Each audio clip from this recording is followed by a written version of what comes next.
Did you know that 85% of people struggle with low self-esteem linked to negative self-talk? That's a huge number, and it begs the question, what's really going on in our minds? Today we're diving into a topic that's both challenging and transformative: how to eliminate negative thinking for good. This isn't just about quieting that inner critic.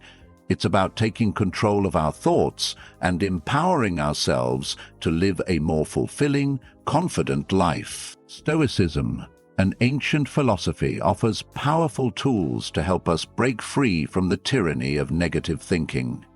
The Stoics didn't just philosophize. They were masters of the mind, using reason, self-awareness, and inner calm to navigate life's challenges. In this video, we'll uncover how negative thinking holds us back and explore practical Stoic strategies to shift our mindset. By the end, you'll be equipped with the wisdom to transform negativity into a force for growth, confidence, and resilience. Stick with me.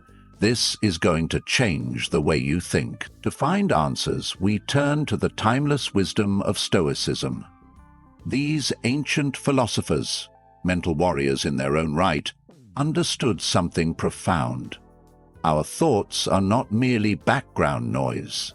They are the architects of our perceptions, the foundation of our emotions, and ultimately the creators of our experiences.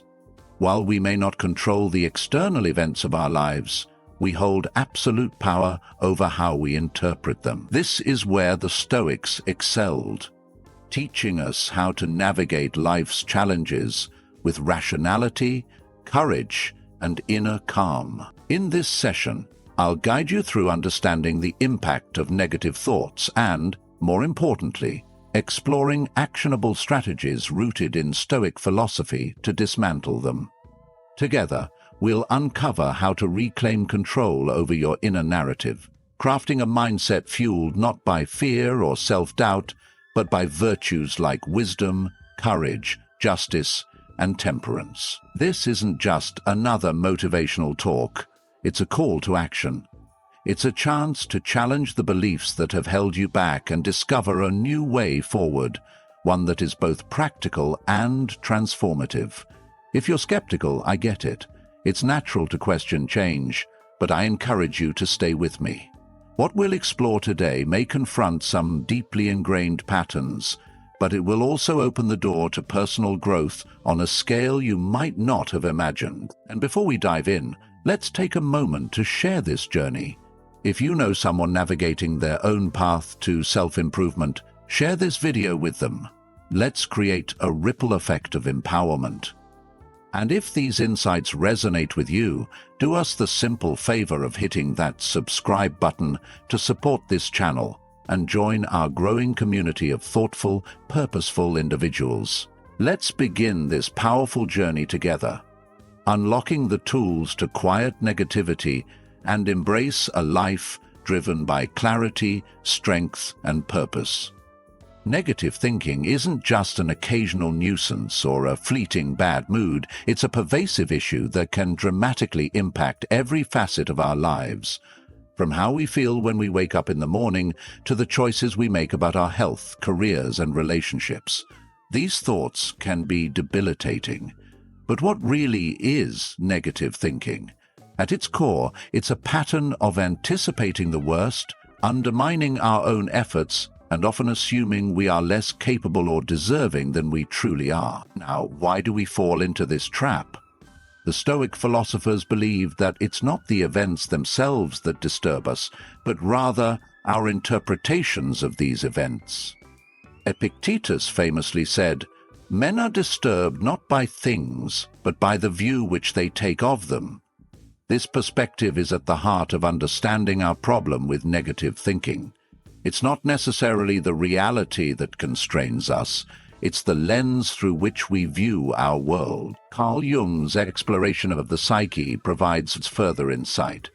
He recognized that much of our negative thinking stems from the conscious parts of our mind, the personal and elective unconscious. Jung wrote, "Until you make the unconscious conscious, it will direct your life, and you call it fate." By bringing these unconscious beliefs and biases into the light of conscious examination, we can begin to mitigate a control over us. Consider for a moment the impact this has on our everyday life. When faced with a challenge, negative thinking can make us feel as though we've already lost before we've begun, preventing us from taking the very actions that could lead to success.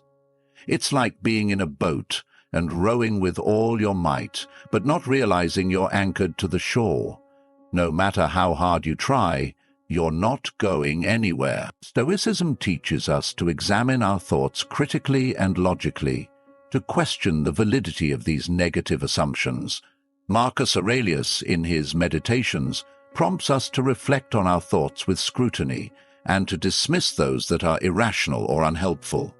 This kind of introspection allows us to detach from harmful thinking patterns and regain control of our mental landscape. Let's not underestimate the influence of our societal and cultural backdrop. In a world saturated with messages of not being enough, whether it's not successful enough, rich enough, or smart enough, it's easy to see why negative thoughts can creep in.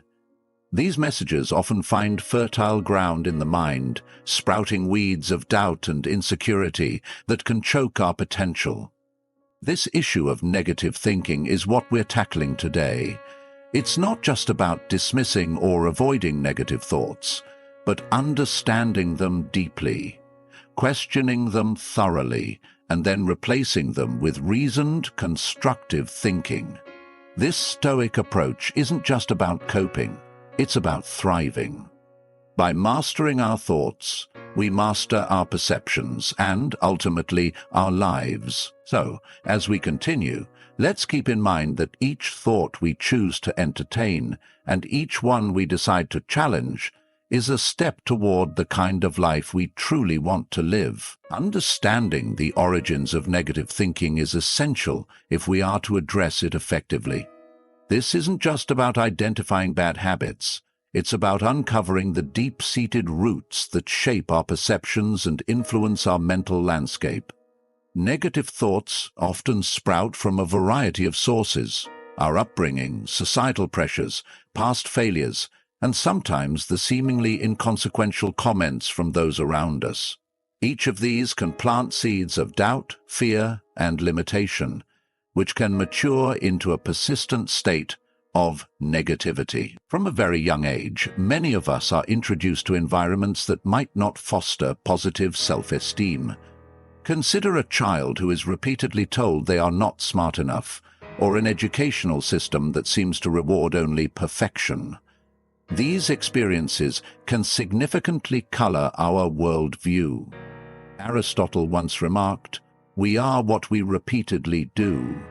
Excellence, then, is not an act, but a habit. If we apply this thinking to the mind, we see that repeated negative thoughts can become a habit of seeing ourselves and our capabilities in a diminished light. Our own experiences of failure and rejection can serve to reinforce these negative scripts.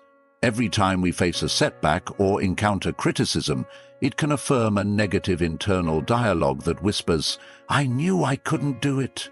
This can turn into a self-fulfilling prophecy, not because we lack capability, but because we begin to act in ways that align with our negative beliefs. Plato's idea that reality is created by the mind, we can change our reality by changing our mind, is profoundly relevant here. By examining and challenging our interpretations of these events, we can start to dismantle the foundation of our negative thoughts. Fear also plays a critical role in fostering negative thinking. It's a natural protective mechanism that often spirals into excessive worry or anxiety, overshadowing our rational judgment.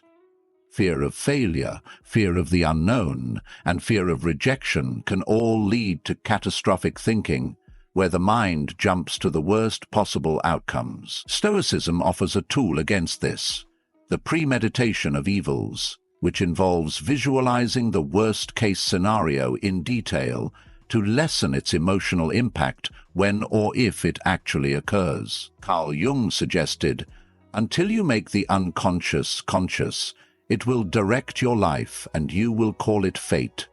Many of our negative thoughts are rooted in unconscious beliefs formed in our early years, influenced by our guardians, teachers, and the media. These unconscious beliefs often go unchallenged because they are not fully known to our conscious mind.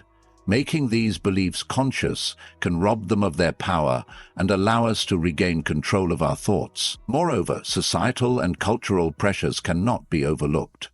We live in a society that often emphasizes scarcity and competition, setting exceptionally high standards that can seem unattainable. This environment can lead to constant comparisons and feelings of never being good enough.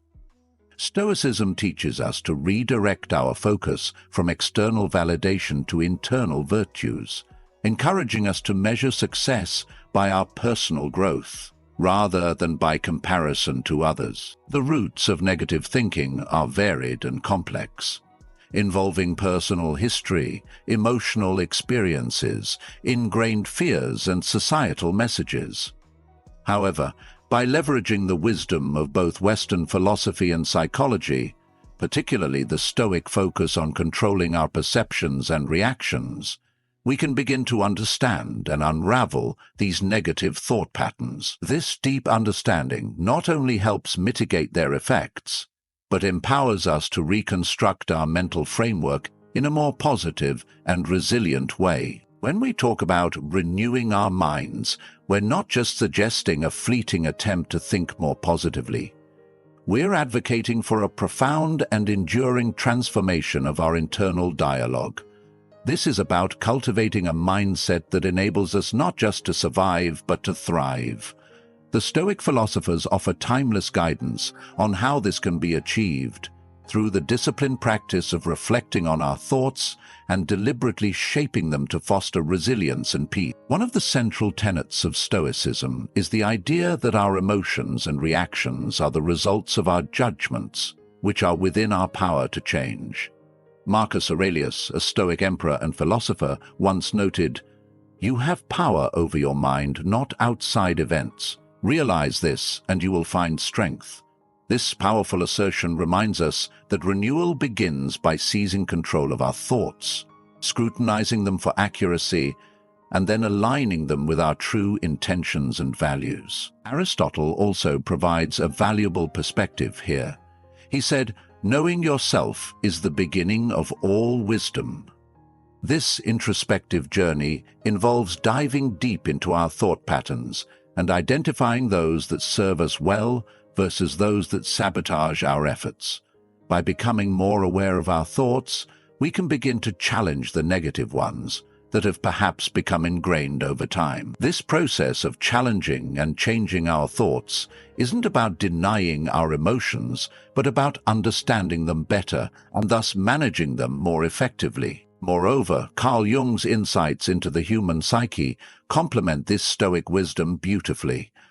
Jung argued that what you resist not only persists, but will grow in size. Instead of resisting negative thoughts, Stoicism teaches us to acknowledge them, analyze their origin, and assess their truthfulness. This method prevents these thoughts from festering in the shadows of our unconscious, where they can grow unchecked. Additionally, renewing the mind requires us to engage with materials and activities that nurture positivity and growth. This might include reading philosophical texts that challenge our understanding, engaging with art that inspires us, or simply spending time in reflection and meditation. These activities provide new narratives and perspectives that can replace our old, unhelpful stories. Socrates' insistence on the importance of living an examined life plays a crucial role here. By continually examining our beliefs and the thoughts that stem from them, we engage in a process of mental renewal that keeps our minds agile and our spirits aligned with our philosophical goals.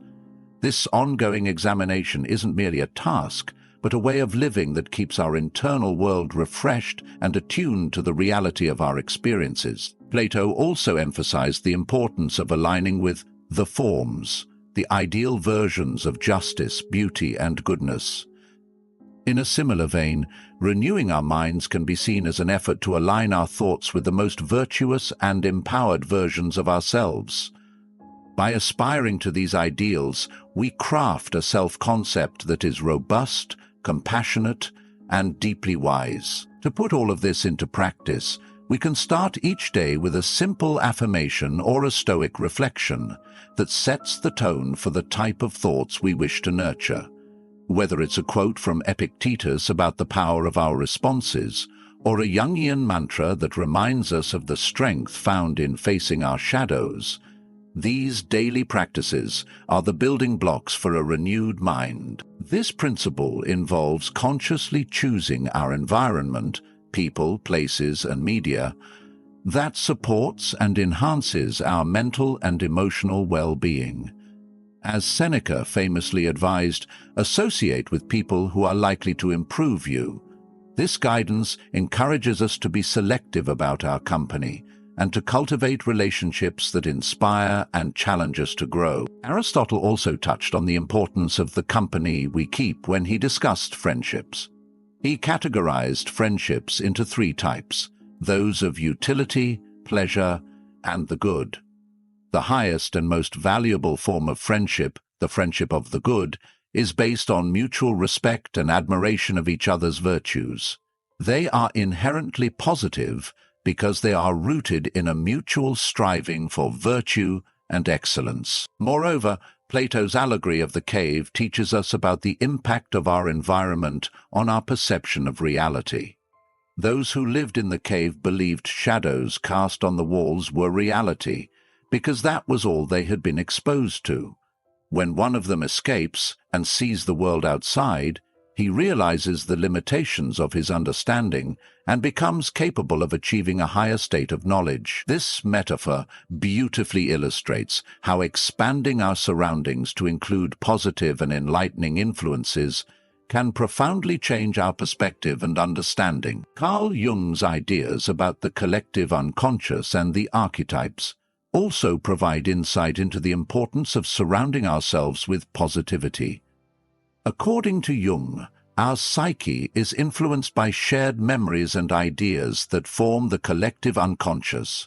These shared cultural elements shape how we perceive the world and ourselves. By choosing environments that are supportive and positive, we can influence the archetypes that dominate our personal narratives, shifting from those that emphasize fear and inadequacy to those that embody strength and self-actualization. In practical terms, surrounding ourselves with positivity means more than just being around cheerful people. It involves engaging with content and activities that reinforce our philosophical and life goals.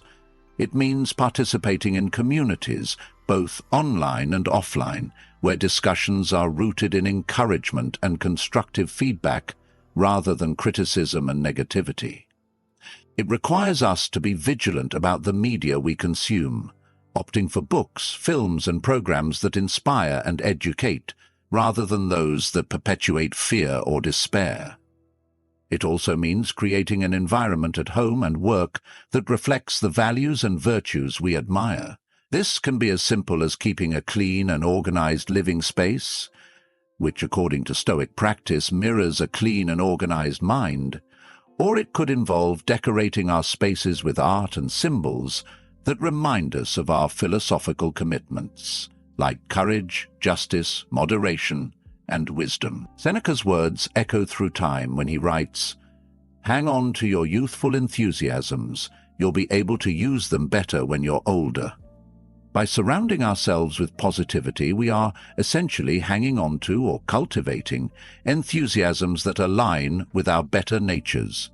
This not only enhances our own lives, but also sets a standard and a beacon for others who are part of our circles, thereby creating a ripple effect of positivity. In our journey to overcome negative thinking, the Stoics remind us that understanding and intention alone are not enough. Action is essential. As Epictetus so succinctly put it, first say to yourself what you would be, and then do what you have to do. This straightforward directive underscores a profound Stoic truth.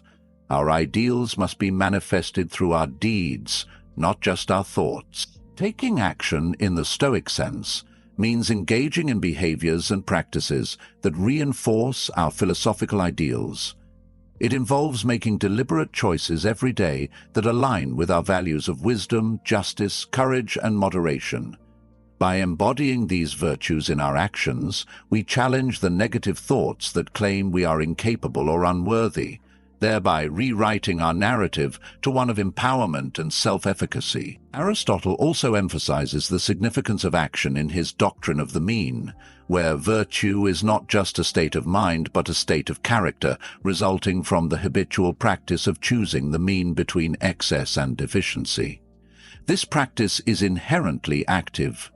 For Aristotle, we become just by performing just actions, brave by performing acts of bravery, and temperate by performing acts of temperance. Thus, action is not merely a demonstration of virtue, it is the very means by which virtue is cultivated. Plato also lends insight into the transformative power of action through his theory of forms, which posits that to know the good is to do the good.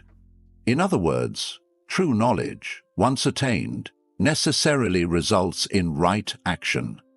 Therefore, by aligning our actions with our Stoic understanding of virtue, we bring ourselves closer to the Platonic ideal of good, elevating not just our minds, but also our entire beings. Carl Jung's concept of individuation, the psychological process of integrating the conscious with the unconscious to achieve self-actualization, further highlights the necessity of action. For Jung, this integration does not occur in contemplation alone, but through encounters with the world that challenge our existing frameworks and compel us to grow.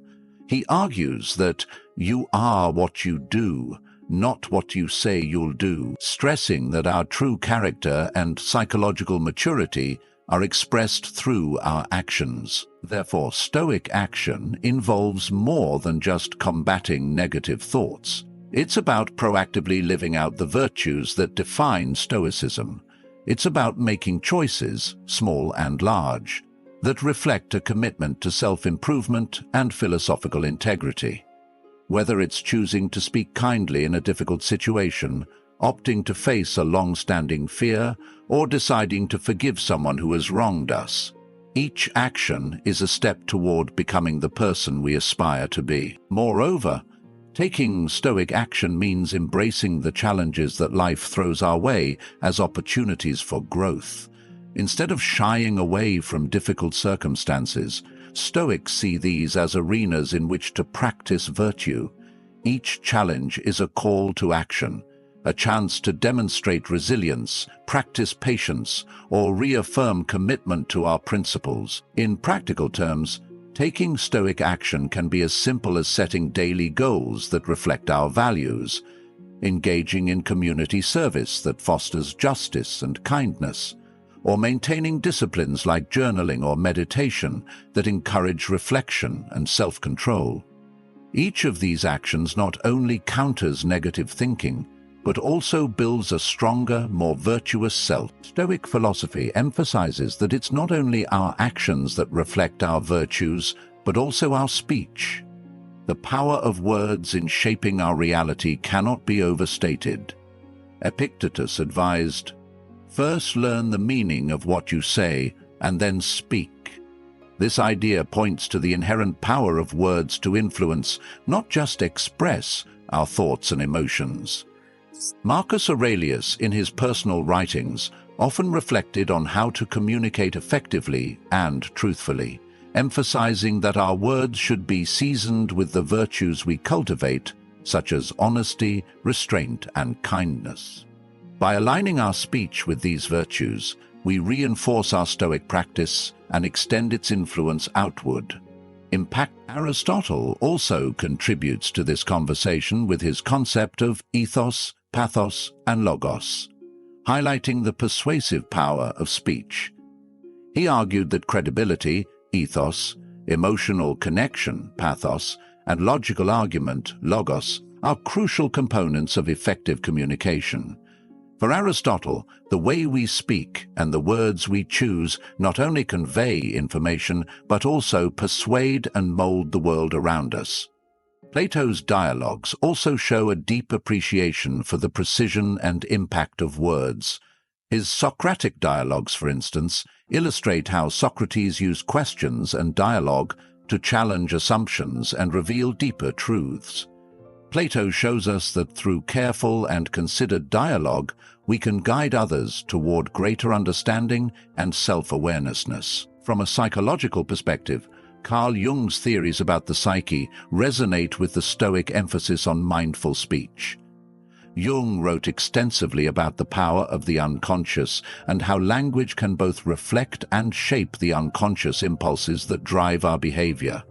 He believed that by bringing these impulses into conscious awareness through dialogue and reflection, we can better integrate our psychological components, leading to greater wholeness and health. Moreover, the power of words extends beyond interpersonal interactions to our internal dialogues. The words we use to talk to ourselves can significantly influence our self-perception and emotional state. Negative self-talk, a common human experience, can be particularly destructive, leading to decreased motivation and increased feelings of helplessness. Conversely, positive self-talk, grounded in Stoic virtues, can empower and uplift. Engaging in positive affirmations, a practice often recommended in modern cognitive behavioral therapies, aligns well with Stoic exercises. These affirmations are not about deluding oneself with unrealistic statements, but about reinforcing the strength and resilience that come from a Stoic understanding of control and virtue. By affirming our ability to manage our responses and our commitment to living according to our values, we strengthen our Stoic resolve. Therefore, the power of words in Stoicism is not merely theoretical, but deeply practical. It encompasses our dialogues with others, our internal monologues, and even the way we engage with the broader culture. Each word we choose carries weight, building or breaking down, enlightening or obscuring, healing or hurting. As we continue to cultivate Stoic virtues, let us be ever mindful of the transformative power of our words to shape ourselves, influence others, and create a world more aligned with reason. Thank you for joining us on this transformative journey into the profound wisdom of Stoic philosophy. Today, we've explored the timeless principles that remind us of the immense power we hold over our own lives. The power to choose our words carefully, to act with intention, and to navigate challenges with courage and grace. Remember, the choices you make each day, both in thought and action, are the building blocks of a life grounded in virtue, purpose, and resilience. As you move forward, carry the insights we've discussed today with you. Let Stoicism be the steady compass that guides you through life's complexities, transforming every setback into a lesson and every challenge into an opportunity for growth. Each decision you make, no matter how small, is a chance to align yourself with your highest values and move closer to the person you aspire to be. If today's discussion resonated with you, I encourage you to deepen your exploration. Our next video delves into the Stoic approach to overcoming adversity, a topic that can further empower you to face life's storms with unwavering calm and inner strength. It's just a click away, waiting to expand your journey into this life-changing philosophy. This channel is more than just a platform, it's a community. Together, we are cultivating a shared commitment to wisdom, growth, and strength. By engaging with these teachings, you're not just enhancing your own life, you're contributing to a ripple effect of clarity and resilience that inspires those around you. To wrap it up, overcoming negative thinking is not about suppressing your emotions or pretending everything is perfect. It's about understanding those thoughts, challenging them, and replacing them with reasoned, constructive thinking that aligns with who you truly are. By applying Stoic principles, you regain control over your mind, reshaping your perception and ultimately transforming your life. Remember, Stoicism teaches us that our thoughts shape our reality. Every time you confront negativity with wisdom and self-awareness, you're building a stronger, more resilient version of yourself. Take action today. Start questioning your negative thoughts and replace them with empowering, positive beliefs. The journey to a renewed mindset begins now. Keep practicing these Stoic strategies and watch as they transform not just your thoughts, but your entire life. Thank you for joining me today. And if you found this helpful, don't forget to share it with others who are ready to embrace their full potential. Keep learning, keep growing, and remember, you have the power to shape your mind. And stay strong, live stoically, and I'll see you in the next one.